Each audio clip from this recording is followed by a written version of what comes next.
Ya udah. Bentar jadinya di YouTube jelek. Tidak kelihatan muka kamu, kepala kamu. Oh gitu. Ya udah. Assalamualaikum warahmatullahi wabarakatuh. Bismillahirrahmanirrahim. Mengingat Allah. Setelah kenal Allah, kemudian timbul cinta kepada Tuhan Allah, patuh kepada suruh dan larangannya. Jika cinta itu telah tumbuh subur, maka niscaya akan selalu ingat kepada yang dicintai itu. Bukankah karena kenal makanya cinta, dan karena cinta makanya ingat kepada yang dicintai. Sekarang mari kita berusaha dengan pertolongan Tuhan Allah untuk senantiasa mengingat Allah di mana saja dalam keadaan yang bagaimana. Dalam surat Al-Hadid ayat 16 Allah berfirman, alam yakni lillazi yana lazina amanu, alam yakni lillazina amanu an takhsha qulubuhum li dzikrillah. Artinya belum jugalah tiba waktunya bagi orang-orang yang beriman bahwa tunduk jantung mereka karena mengingat Allah. Belum jugalah tiba waktu bagi orang-orang yang beriman bahwa tunduk jantung mereka karena mengingat Allah. Kalimat takwa yaitu Allah, nama Tuhan yang maha besar, terpucuk kokoh dan kekal di dalam kalbu dan kalbu senantiasa menyebut Allah. Orang mukmin mengikuti sebutan itu dengan merendah diri.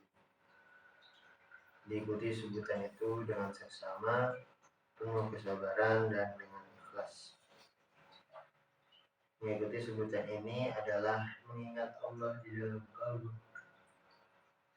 Karena menyebut atau mengingatnya maka menggeletar jantung mukmin.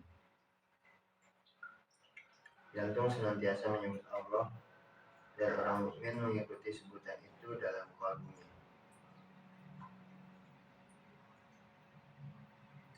Kalau lalai daripada menyebutnya, maka iblis berusaha keras hadir di dalam jantung. Mengingat Allah sangat besar faedahnya.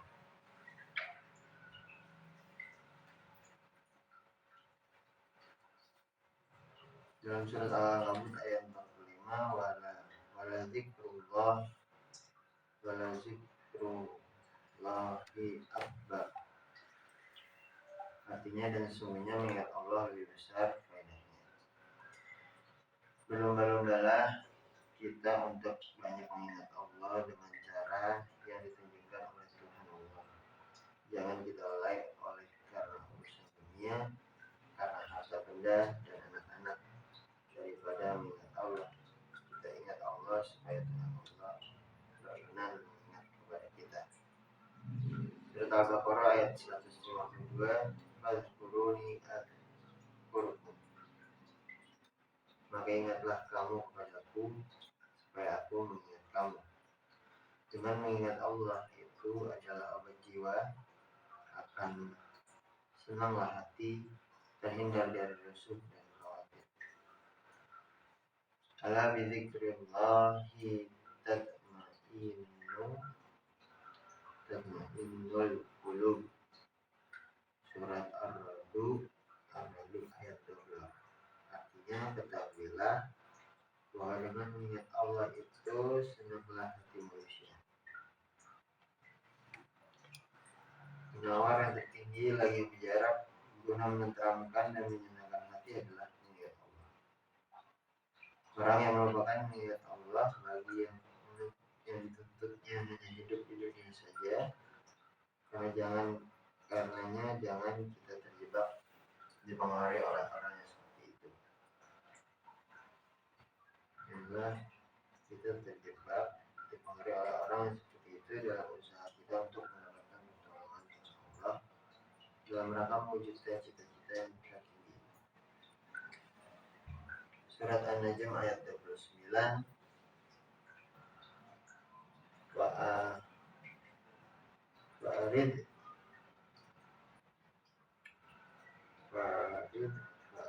an man tawalla an dzikrina wa lam yurid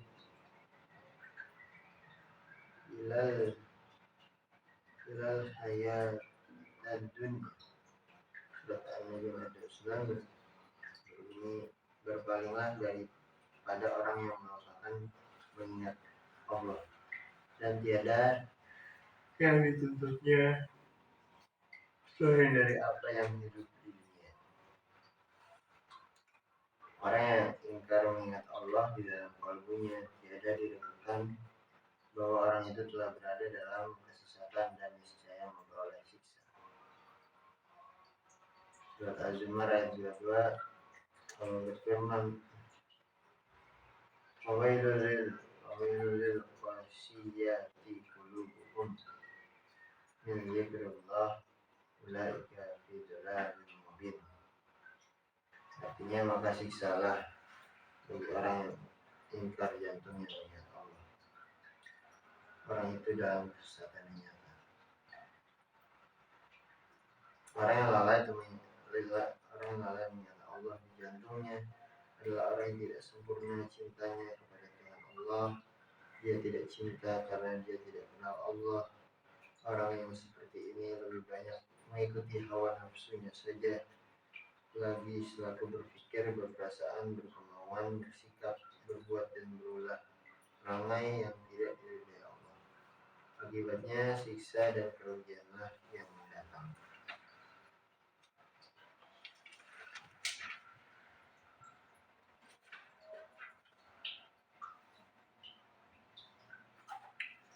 Surat Al-Kahfi 28 berbunyi, wala tuti' man aghfalna qalbahu an dzikrina wattaba'a hawahu wa kana amruhu furuta.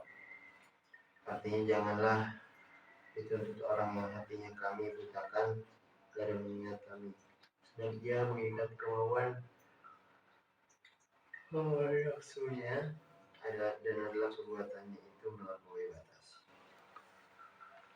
Cara mengingat Allah hendaklah dilakukan sesuai dengan petunjuk Allah supaya tercegah dari sesat.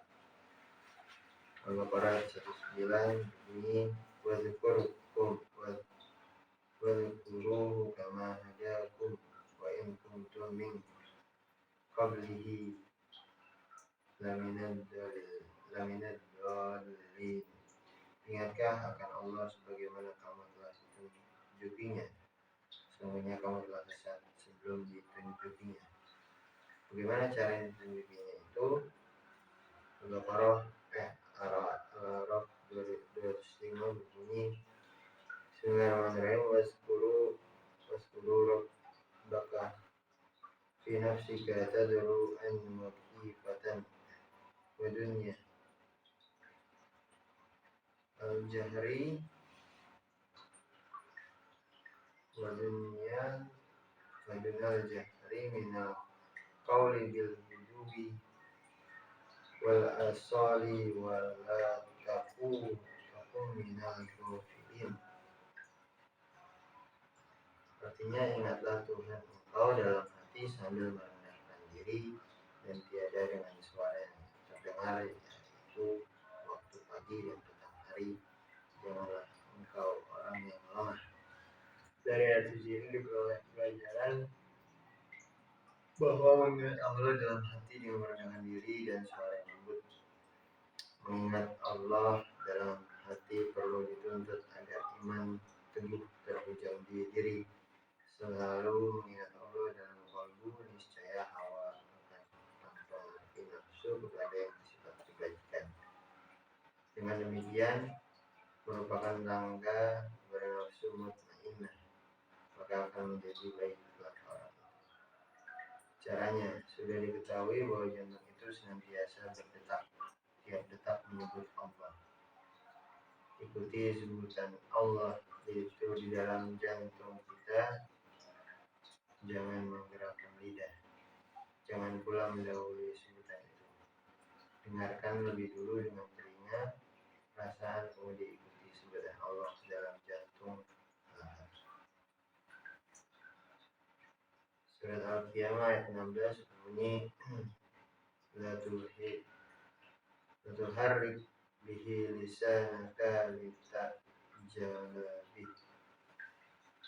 Artinya jangan kau menggerak-gerakkan lidah kau supaya segera membaca bacaan itu. Lanjut Al-Qiyamah ayat 18 wa idza qara'nahu fattabi Quran. Artinya maka apabila kami bacakan dia maka hendaklah untuk bacaan surat Al-Mu'min ayat 100 innaha kalimatun huwa qailuha wa min waraihim barzakhu ila yaumi yub'atsun. Artinya sungguhnya itu satu kalimat ia yang mengatakannya di belakang mereka dinding yang menghalanginya sampai hari berbangkit. Dinding dimaksud dalam surat Al-Mu'min ayat 100 itu adalah jasmani kita. Sungguhnya Tuhan Allah itu membatasi manusia ini antara kalbu dan jasmaninya.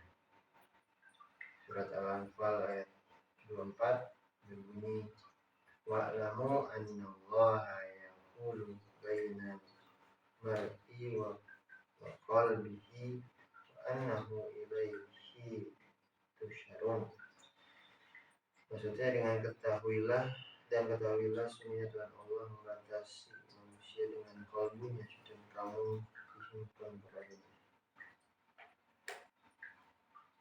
Para Rasul dan orang-orang mukmin senantiasa menyebut Allah dalam hatinya karena itu mereka pandai.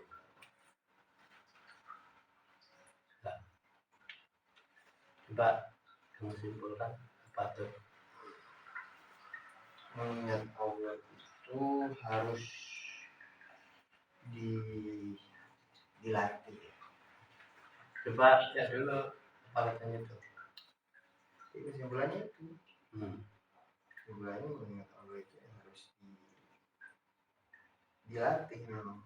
Karena kita kan banyak urusan dunia, banyak aktivitas yang bikin kacau lah untuk urusan takwa ini. Caranya? Dunia, anak, kerjaan. Caranya bagaimana caranya melatih? Itu tadi mengikuti irama jantung yang setiap detaknya itu mewakili Allah, sebutan Allah.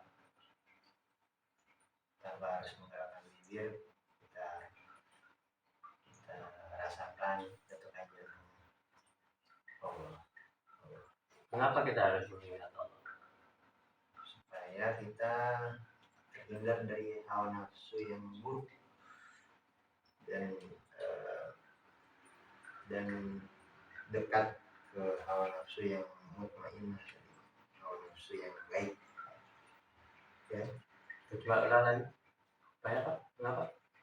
Ya agar kita terjaga dari perbuatan-perbuatan buruk. Perbuatan buruk itu nafsu apa namanya? Walaman. Coba nafsu yang buruk namanya apa? Lawamah. Kalau mutmainnah adalah nafsu yang baik, ya kan? Ya ayyuhallazina amanu, hai orang-orang yang beriman. Kemudian irji'i ila nafsul mutmainnah. Kembalilah kepada nafsu yang baik, yang mutmainnah. Ila sabili rabbi. Kembalilah kepada Tuhan. Jadi kalau kita perhatikan untayan kalimat-kalimat yang dibaca tadi itu semuanya adalah agar kita mengenal Allah. Jadi kalau kita mencintai Allah, berarti Allah juga cinta sama kita. Bagaimana caranya? Dan tadi disebutkan, tidak disebut-sebut, tetapi di dalam hati itu setiap gerak jantung itu sudah ya kalimatnya kalimat Allah, Allah. Kita dengarkan bahwa detak jantung Allah, Allah, Allah, Allah. Itu orang yang sudah merendahkan hati, ya kan, tidak dengan ikhlas mendengarkan detak jantung itu seperti itu. Ya sebenarnya berzikir kepada Allah. Kalau zikir itu kan artinya mengingat. Zikirullah, zikirullah. Apa katanya? Zikir itu artinya ingat. Dalam bahasa Arab namanya zikir. Kenapa kita harus berzikir? Karena fasilitas yang diberikan oleh Allah. Semuanya itu adalah milik Allah. Jadi tidak ada satupun yang kita miliki, kecuali hanya Allah yang punya. Mulai dari darah yang kita hirup, ya kan? Kalau tanpa anugerah dari Allah, udara, kita tidak bisa mati. Tidak ada oksigen. Kemudian semua yang dibuat oleh Allah itu yang ada di bumi dan langit dan seisinya tidak ada yang sia-sia. Semuanya itu adalah Allah yang punya. Makanya kita mengingat Allah. Nah, jadi orang yang lupa mengingat Allah karena ketakutan kepada yang lain, ya kan? Takut ditinggal, takut disiksa, ya kan? Jadi dia lupa pada Allah. Padahal kalau orang itu istiqomah dengan Allah semuanya, yang menggerakkan hati orang yang jahat sama dia adalah Allah, maka dia minta pertolongan hanya kepada Allah. Coba diperhatikan seperti anak-anak sekolah yang baru masuk sekolah, kemudian ada kakak kelasnya yang membuli dia supaya dia mengikuti aturan kakak kelasnya atau aturan pembuli. Semua yang ada aturan di sekolah itu dilanggar oleh anak-anak yang sudah dibuli. Kenapa? Dia yang ingat apa? Siksaan dari kakak kelasnya itu.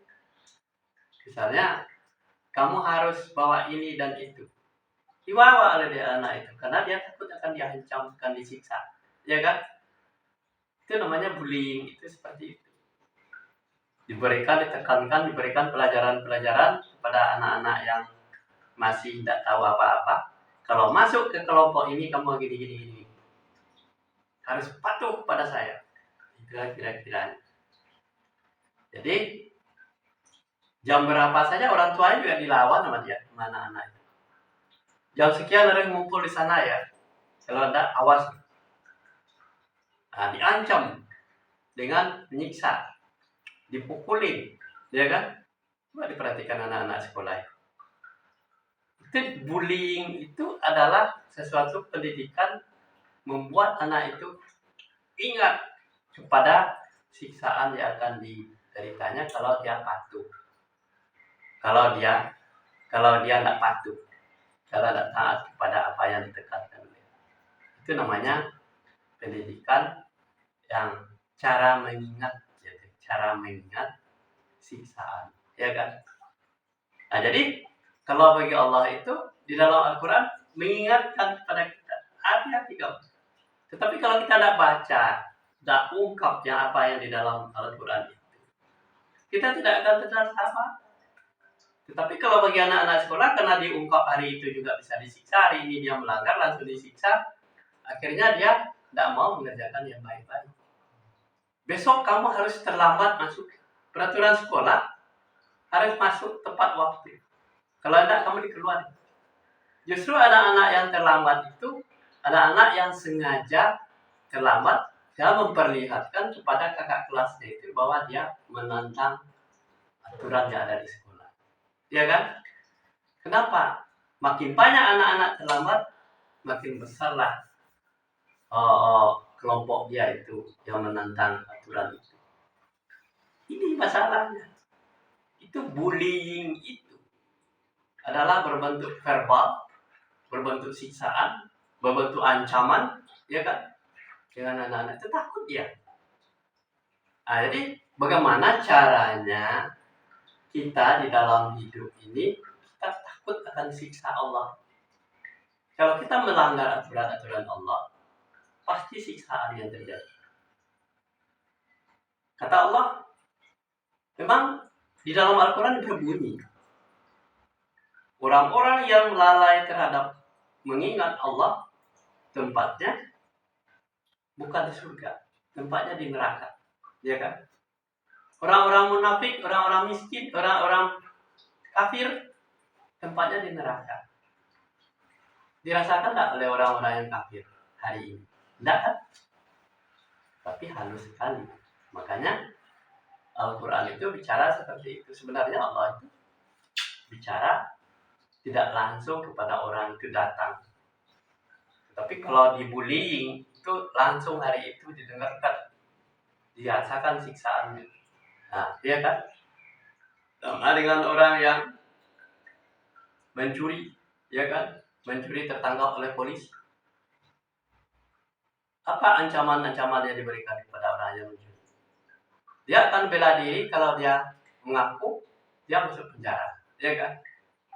Tetapi dia bisa berbohong, disiksa dulu.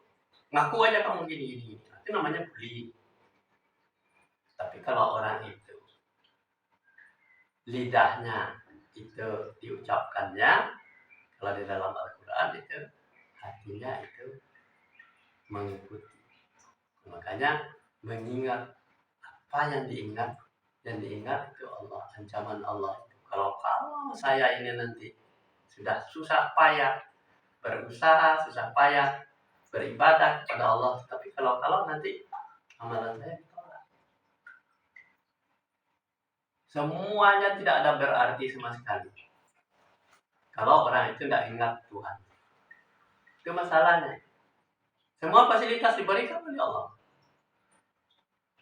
Tempat tinggal karena Allah, rezeki karena Allah, anak istri karena Allah. Kita bisa bergerak, bisa jalan, bisa apa karena Allah. Nah, makanya itu orang ditekankan bahwa mengingat Allah itu adalah merendahkan diri. Kenapa? Kita tidak bisa berbuat apa-apa. Merendahkan diri artinya tidak ada daya dan upaya kalau bukan Allah yang memberikan semuanya. Itu namanya merendahkan diri, ya kan? Jadi makna dari merendahkan diri. Terus tadi dikatakan ada yang membatasi dinding hati, jantung itu adalah dibatasi oleh dinding jantung, ya kan? Adanya di dalam, ya kan? Di dalam rongga kita itu saja yang mengingat Allah. Tidak ada terpengaruh dengan yang duniawi, tetapi dia di jasad manusia itu adalah jantungnya mengingat Allah. Kenapa? Takut kalau dia melakukan sesuatu kesalahan. Makanya dalam keluarnya dari apa yang dizikirkan di dalam hatinya itu keluarnya baik. Tidak ada yang menyusahkan orang lain. Kalimat-kalimatnya kalimat yang santun, kalimat-kalimat yang baik. Kenapa? Dia takut kepada Allah. Jadi dikatakan yang baik-baik saja itulah keluar dari hati yang bersih dan yang jernih. Itu namanya. Kenapa? Dia mengucapkan kata-kata itu sebenarnya adalah bukan maunya Allah, tetapi kata-kata yang baik-baik sukanya Allah seperti itu. Nah, jadi dihina, dicaci maki dan segalanya dia tidak terpengaruh.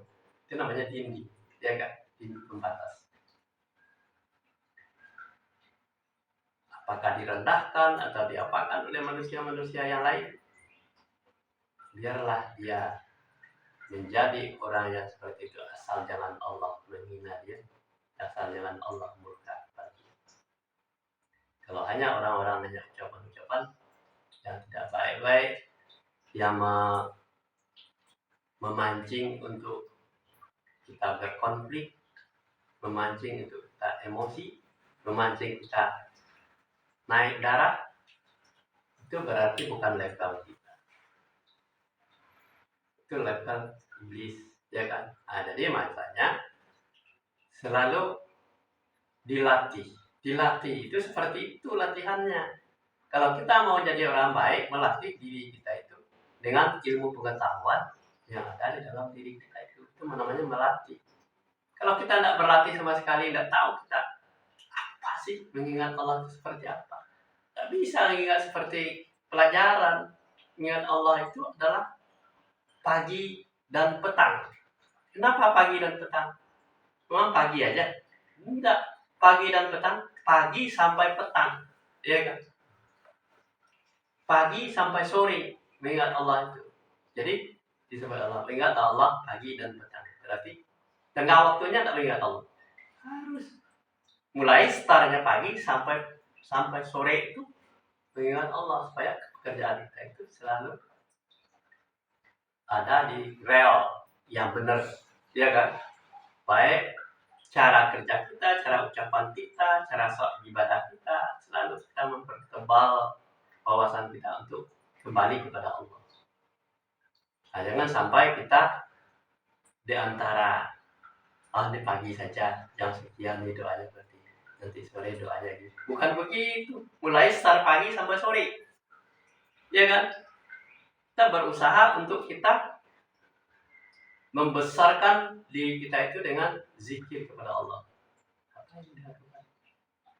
Ketemu dengan orang, ya, kalau bisa kita menasihati, kita nasihati. Kalau tidak, ya sudah, kita minta. Kalau orang salah, kita betulkan, ya kan? Itu namanya pagi dan petang.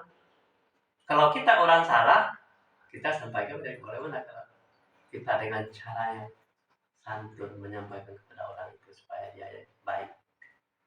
Ngobrol dengan orang itu, seorang tertarik sama kita ngobrol dengan orang itu, kita selalu posisikan nasihat kepadanya supaya dia ingat kepada Tuhan.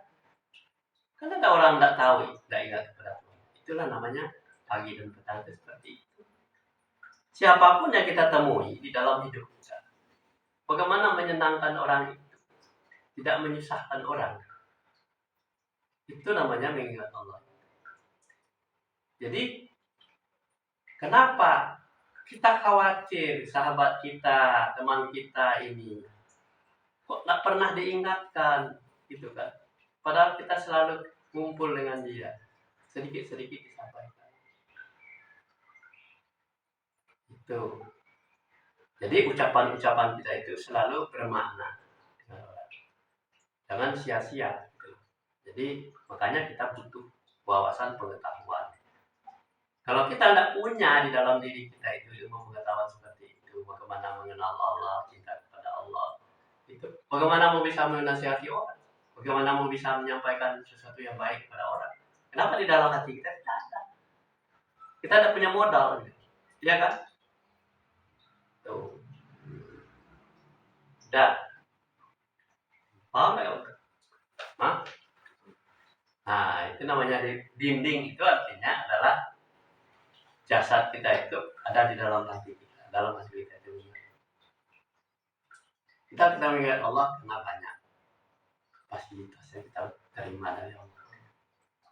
Kita bekerja, kita dapat ini, dapat uang, bersyukur kepada Allah, kita punya anak, istri, hidupkan itu, agar kita selamat.